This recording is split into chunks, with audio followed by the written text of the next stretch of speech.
It's Magic Monday. It's the end of September, and I am going to confess right now, I am not live. No, this is a pre-record, but it's an important one. So listen up. Let's get straight to it.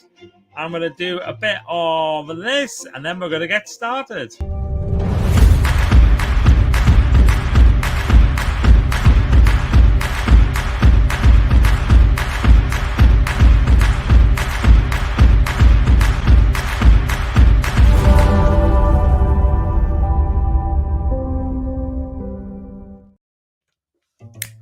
It's the start of the week. Grab your coffee cups. It's Magic Monday. Not live, but still here. Okay, so I've been doing these wonderful Ask events where I've been asking you what you would like to know. And I got a great one here. And I think the whole thing could be about this. So I'm going to go straight into it. Of course, what happens the second I look over here, even though it's a pre-record, I've managed to lose. I managed to lose my prompt. Here we go. So this is from Born to Fly. What books have you read that have changed everything for you? So I did this for Team 17 just recently, and I found 10. So here's 10 books that I'm going to share with you. I'm going to do them quite rapidly. So you need to take notes. Take notes. It all started for me with this one here, Think and Grow Rich. It's the classic. I've got multiple versions of Think and Grow Rich. There's also the audio version. There's also, now I've gone and put them out all over the place. Oh, look, this one, special edition one, Think and Grow Rich. Christine has one. I've got the CDs. I've got the tapes. I've got everything, Think and Grow Rich. I've read it multiple times. It was the first real personal development book that I read, and it changed everything for me. And I've probably read the book maybe 30 times, probably listened to the audio 50 times. It's a game changer. If you listen to the audio, get the version that has the speeches with Napoleon Hill. So they record him doing various speeches, and then they put bits in. It's brilliant. I just love his voice. My name is Napoleon Hill. The first thing you must consider is your definite purpose in life. He's all like that. It's great. Second one, How to Win Friends and Influence People. It's a classic. Of course it is. I've got multiple versions of this as well. This is my personal one. It's got all the little torn, bent pages, and when I first started writing little notes in books with these types of books. And this is the little version. It's almost like a pocket version, isn't it? Either that or I've got a massive head. I actually have got a massive head, so that might be it. How to Win Friends and Influence People, the classic of personal development. So far, you've heard of both of those. Next one, let's go a little bit off course. Here's a good one. Be Our Guest, Perfecting the Art of Customer Service. The reason I picked this one, I've got loads of great customer service books, and I love customer service books. I'm inspired by them. But this was the first one that, for me, went behind the scenes. And everybody knows Disney are great. Yeah, Disney are amazing. Disney are fantastic. But the great thing with this one is they go behind the scenes and they talk about, loads and loads of stuff, which if you've ever been to Disney, or if you've ever had a Disney experience, it explains why they do things in a certain way, and how they get rid of bugs and problems, and how they have culture that works in a certain way. It's a brilliant little book. Be Our Guest, from the Disney Institute. Next up, we have Seasons of Life by Jim Rohn. Look at all these old books. Look, have you noticed the things for the covers of these, right? They're all proper old school books. But this one, the Seasons of Life, that is the most old school of the lot. That looks like it was self-published before anybody even understood there was something like Photoshop or Canva. Definitely before Canva. But the Seasons of Life, it is a classic personal development book. It looks at the 4 different seasons: spring, summer, autumn/fall, and winter, where you might be at any particular time, what's happening in your life while you're there, what you need to be preparing for to get to the next season, and the next season will come. So if you're in a winter of your life right now, don't worry, spring is coming. If you're in a spring, plant, because summer is coming. If you're in summer, protect. If you're in fall or autumn, collect, store stuff up, because there is a winter coming. It always happens. Next one is this book. It's a big old thick book. It's brilliant. It's called Thinker Toys. Thinker Toys is brilliant for creativity. It really is a superb creativity book. And I read this, first of all, in 1993, I'm thinking 1993, 1994, something like that. When was it published?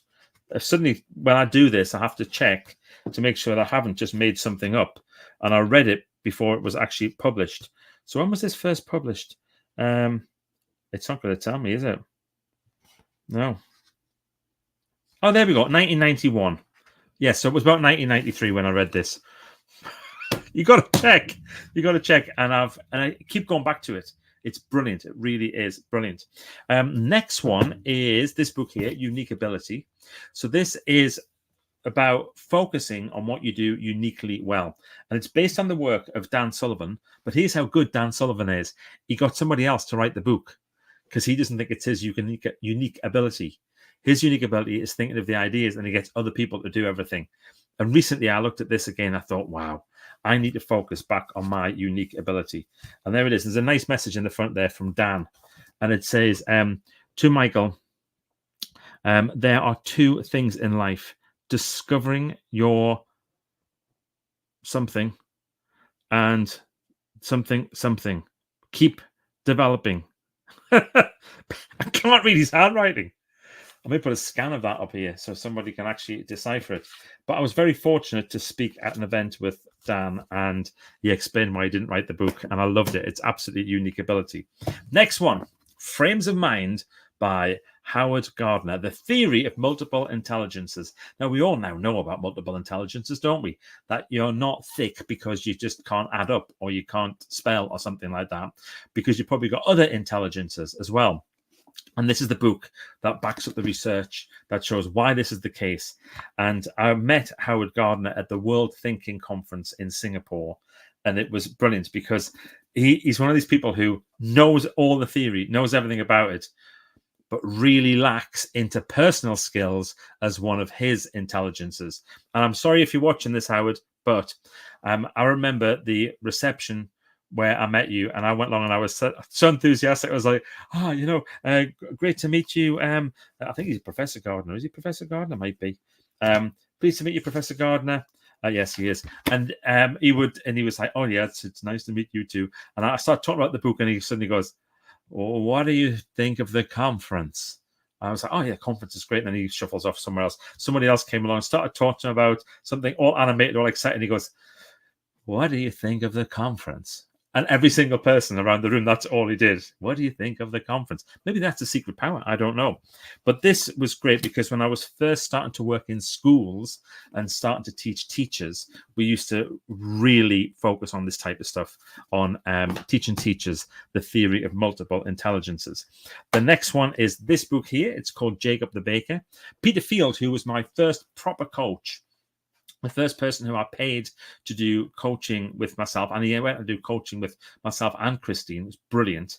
Gave me this book, and I gave away my copy of the book, and I've given away lots of copies of the book. I don't know how many copies we're up to now, but this is a brilliant, brilliant little book, and it's full of parables and stories. And Peter would say, just read one a day and just meditate on it. Just think about it. Superb. Jacob the Baker. Boom, boom, boom, boom. Next, this is a cracking little book as well. Walking by Erling. I think it's Kagi. I think that's how they say his name. So it could be something like Kagi because I think he's Norwegian. And this is a lovely, lovely book. And when I bought this, when the whole lockdown thing started in 2020, and all we could do was to go for the odd walk. And I thought I wanted to become better at walking. So I looked at stuff about walking, and this popped up. And it's a beautiful book. It's really nicely done. It's very nicely laid out. It's super easy read. Of course, I've written all over it as I do. And in there, it talks about just being mindful when you walk and using walking in the right way, real purpose. And then the last one on my list, this one here, From Strength to Strength. This is one that I got last year. I've read it 3 times already. Lots of notes in it, lots of bits underlined. It's for people who are in perhaps the third age of their lives and about how they transition to the next thing that they do. So I recommend this book highly. It's very, very good. Oh, there's one more here. What's this one here? All That Men Know About Women. Right. Well, this is going to be good.